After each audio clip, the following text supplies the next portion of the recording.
Hi, and welcome to the Made for Business show, where Catholic women learn how to create financial freedom for their families. I'm your host, Sterling Jaquith, and this is the beginning of this show. I'm so excited to be here. This has been years in the making. For those of you who have started at the very beginning, I created kind of an intro episode about my story and who I am and where my business background comes from.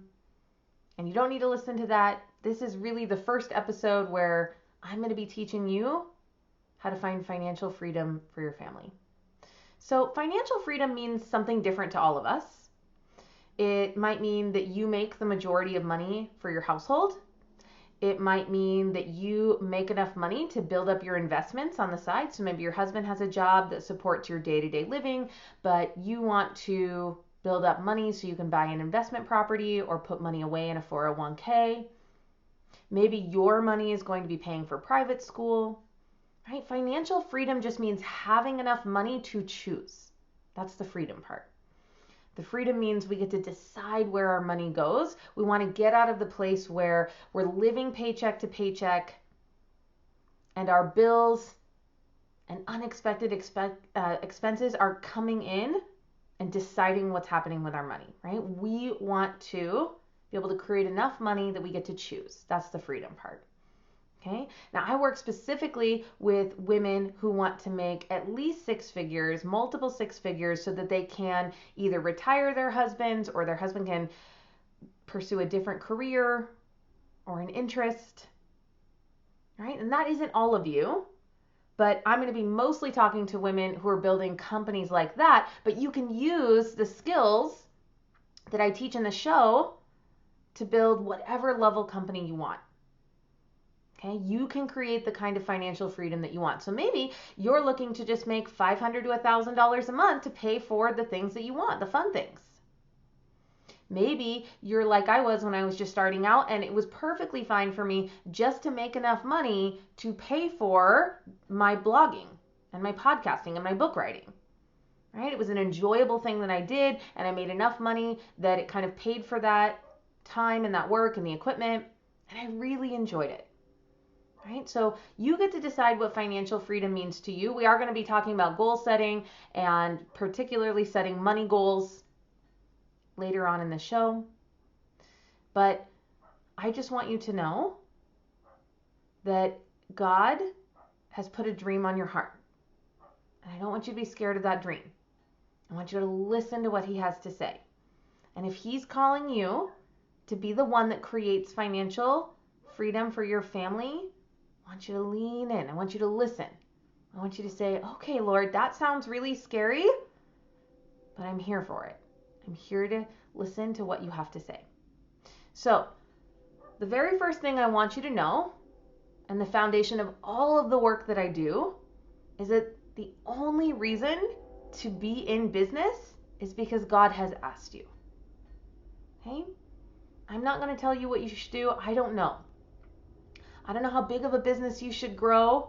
That is between you and the Lord.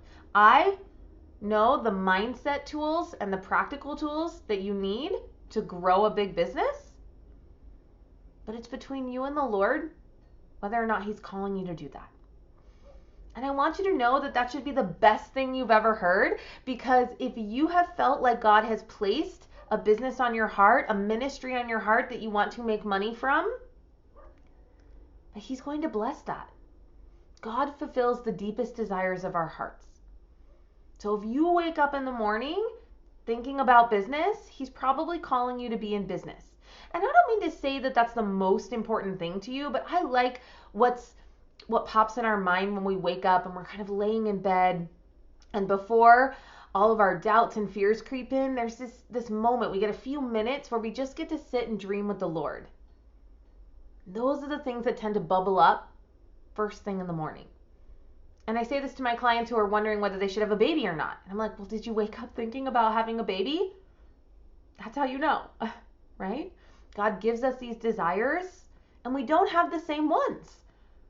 And I think I used to feel so strange because none of my friends wanted to be in business. None of them were feeling antsy. None of them wanted to start a podcast or write a book. And a lot of them thought it was like cute or sweet that I was doing that. But they never wanted to talk about funnels or websites or Facebook ads or business coaching.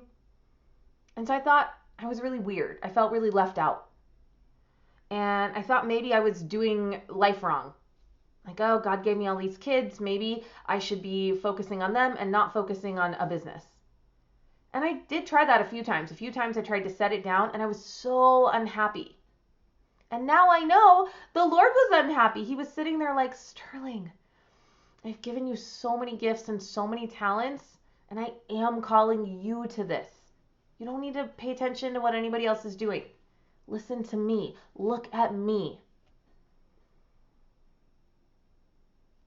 They will know the sound of my voice. Right? The Lord is our shepherd, and He is shepherding us to the future that He wants us to have. He has crafted a perfect plan for each one of us to become saints. And some of you, that involves being in business. Business, for some of you, is your path to sainthood. Now, it's many things. So I'm also a wife and I'm also a mom. Right? But business is absolutely part of my story. And I know because every time I've tried to set it down, I did not feel any sense of peace. I did not have that fruit of the Holy Spirit. Right? I was believing lies. I was looking to the world. I was looking to people around me. And as soon as I would pick it up again, I would feel calm. I would feel a sense of rightness. And that is because when we walk closely with the Lord and we're doing what He wants us to do, the fruit of that is peace and joy and self-control. And so I'm going to teach you how to let God be the CEO of your business. But the very first thing you have to do is decide to be in business. And some of you have been kind of playing at business, right? We call it a jobby. A jobby is where you like kind of want a job, but you don't really. And so you're making enough money to kind of support this hobby of yours.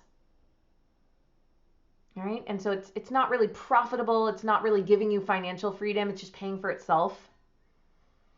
And I love a jobby, a good side hustle, right? For a little bit of money or to just support the work that you're doing. That is not a bad thing. Some of you are called to be at that level, but some of you are called to make some big money and to support your family. And I'm going to give you the tools how to do that in this show. Okay? So today I want to talk about the Proverbs 31 woman. We're going to be talking about a lot of saints who are in business, particularly women, particularly moms. Okay, but today I want to talk about the Proverbs 31 women because I think a lot of us read that and we're just like, okay, I am so far from that, right? I am not waking up early and, making breakfast, special breakfast for my husband and running my household like clockwork and all the things that she does, right? But the Proverbs 31 woman is supposed to be a guide for us, right?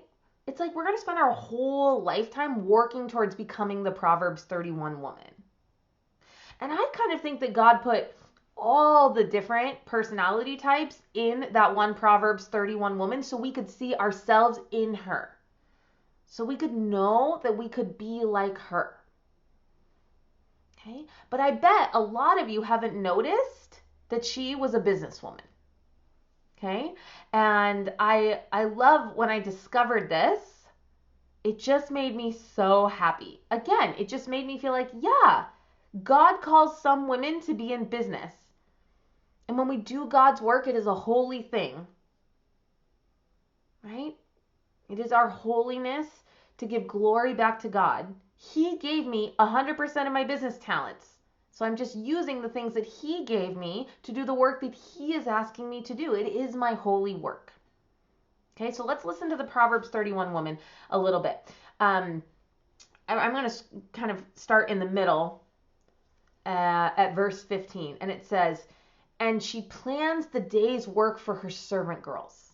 Okay, she had a lot of women who worked for her. She had a team. Okay, she had a team of people who helped her to get her work done. Zaylee Martin did this as well, right? She had people who cooked for her, who cleaned for her, who helped with her kids. She had a nursemaid. She sent her kids to school. She had tutors who were teaching her children. She had a team of people to do some of her homemaking, wife, mom, homemaker things. Okay? She didn't do it alone. Now, for a lot of us, when we're beginning, we're going to put a lot of work into making that first 100K. Your first 100K is your hardest. But once you do that, it gets a lot easier to make your second and third 100K. And that's when you can begin bringing people into your home to help you. Either a house cleaner or a nanny. And we're going to talk about mindset issues around those things, because some of you really do not feel comfortable asking for help or having someone come and help you or do something you think you should be doing. And we're going to talk about that. We're going to talk about how to know that it's the right time and that God is blessing that decision. Okay, so here's this Proverbs 31 woman, and she plans the day's work for her servant girls. She is a good boss, right? She leads them. She has had enough quiet time with the Lord and with herself to plan what needs to get done. A lot of you are just showing up in your business and you're frantically touching whatever fire is in front of you or your emails with no plan. All right, and that is not how the Lord wants us to operate our businesses. The Lord loves order. Order is very important to him, and he blesses us when we do things in order. Okay, so we want to get our financials in order. We want to know what our goals are. We want to have a plan. Now, business is a lot of testing things and failing. So that doesn't mean that our plans are always going to go smoothly, but we want to be somewhat orderly about how we're tackling our business. Okay. So next it goes on to say, she goes to inspect a field and buys it. With her earnings, she plants a vineyard. You guys, this woman is in real estate. It doesn't say she's talking to her husband about this, right? And maybe they did, but she goes to inspect the field and she buys it with her money. And then she takes those earnings and she plants a vineyard, right? We're going to talk about being responsible with your money, knowing how to spend your money, knowing how to invest your money. I mean, a lot of you, if you're anything like me and you can't, I grew up with a single mom and I didn't have a lot of money. And so I really had to learn how to have money. My parents didn't have investment properties or 401ks. They didn't teach me anything about that, right? And so I had to first make my first money, and then I had to learn how to invest it. I had to learn, like, when is it okay to buy something that's just fun? How can I feel okay about that? And then how should I invest my money? Right? We want to be responsible. We want to be good stewards of the treasure that God has given us. He's going to bless you with so much, and then you are going to be accountable to him for what he gives you. And right now, he's giving you your brain and your time and the people in your life and the things that you've learned. And we want to be good stewards of those assets so that we create cash as an asset. And then we're going to invest that wisely in our business and in other things. And this is what the Proverbs 31 woman was good at. She was good at investments. Okay? She took care of her health. She was energetic and strong and a hard worker, right? A lot of business management is energy management, right? A lot of you are going to say, you're thinking, I'm so stressed. There isn't enough time. I'm so busy. Those are just thoughts. We're going to talk about that later on for sure. I'm going to help you with time management. I'm going to help you with thinking about time, right? But having the thought, I'm so busy, I'm so stressed, is going to create more busyness and stress in your life. We want to be really good at energy management. Okay. So then it says she makes sure her dealings are profitable. This is a woman who is paying attention to her numbers. Are my dealings profitable? Right? This woman has multiple streams of income. And she is aware of the math. We're going to talk a lot about the math because for a lot of you, you're like, oh, business is so stressful. I don't know what to do. And you're spinning out in I don't know confusion. But business is very simple. There's math, which is very straightforward. And then there's your drama about your business. This is the mindset stuff we're going to clean up. Okay, there's just math, your business, money in, money out, percentages, returns on your investment. We're going to get really good about talking about those things. You're going to understand what your balance sheet looks like, how profitable is your company. Okay, then we're going to clean up your mindset drama around, not feeling good enough, not thinking that you know what you're doing, being like, I don't know where to find customers. You do. We're going to fix that. Okay, we're going to clean up all of that drama so we can just get back to the facts of your business and the math. Okay, that's what a good CEO does. She carefully watches everything in her household and suffers nothing from laziness. She suffers nothing from laziness. So she is creating an environment in her home where everyone is living virtuously. Of course, not all the time. We all have sassy 9-year-old girls who roll their eyes and don't want to do their chores. That doesn't mean I'm a bad mom. It means I've created the training ground for my children to learn how to be virtuous. The only way we learn how to be virtuous is by not being virtuous and seeing the fruits of that and being guided. And that's what moms do. They guide their children in virtue. Right? And their husband. And that looks a little bit different because we're not the boss of him. Okay? We're going to talk a lot about husbands too in this show. She extends a helping hand to the poor and opens her arms to the needy. We're going to talk about some other Bible stories later of women who made money and then were able to bless Jesus and his disciples in their work. We need people to make money to support the people that God is asking to do ministry. He asks a certain amount of people to do ministry, and he needs people with money to support them. Right? And so if he's asking you to be in business, it's your responsibility to be in business, be a good steward of that, make money, and serve the kingdom of God. And that's one of my favorite things about making money is being able to serve people quietly who just need financial help. Either individual people or organizations. It is a beautiful thing that God has called some people to serve and volunteer and that we can come in and support their mission. Right? It's a beautiful thing. And I think it's actually a responsibility that we have when God has called us to grow our wealth is to go and support those that are giving of their time. Right? And so I just want to leave you with this last verse from a Proverbs 31 woman. Okay? She is clothed with strength and dignity. Right? Not hustle, not try to please everyone, not scarcity mindset and thinking she's not good enough and there isn't enough time and there isn't enough resources, with dignity. She knows who she is. She knows whose she is. She belongs to the Lord and she trusts him. She's clothed in strength and dignity because we receive those from the Lord. Okay? And she laughs without fear of the future. She laughs, you guys. She's not stressed out. She's not burdened. She's not overwhelmed. Sure, there are moments. We all have moments.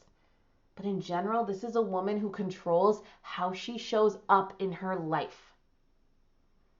I want to help you to be a woman like that in your business and with your family. Okay? Without fear of the future. And here's how we live without fear of the future. We know that God gives us the grace to face anything he puts in front of us. I don't know what's going to happen in the future, right? COVID taught that to all of us, right? I'm like, oh my goodness, all these things I thought I could count on, suddenly I couldn't.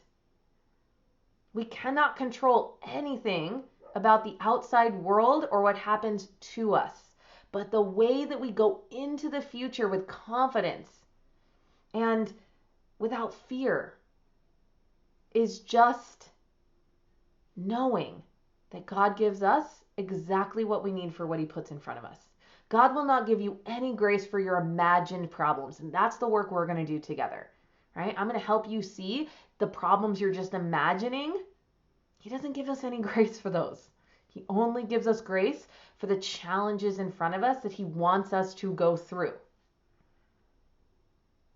But he smiles warmly at us while we're doing it, just like parents who watch their kids running drills on the soccer field. And they know their little shins are burning and they're breathing hard and they're pushing through and it's difficult. But we smile when we watch our kids have that challenge because we know it's good for them and we know what that kind of struggle creates. And God is doing the same thing with you. He's watching you with your challenges that he's particularly designed just for you. And he's like, yes, I love you. I know this is hard, but I believe in you. And this is how you get what you ultimately want, which is to be a saint. And if you're here, I hope it's because God has called you to be in business. And he loves you so much. He made you for a time such as this. I want you to believe that he has your back. Right? He's going to equip you with everything you need to have the business he wants you to have. And it's going to be fun. And you're going to laugh. Business is fun. If it's not fun, you're not doing it right. And we're going to talk about that too. So thank you for joining me for this very first episode of the Made for Business show.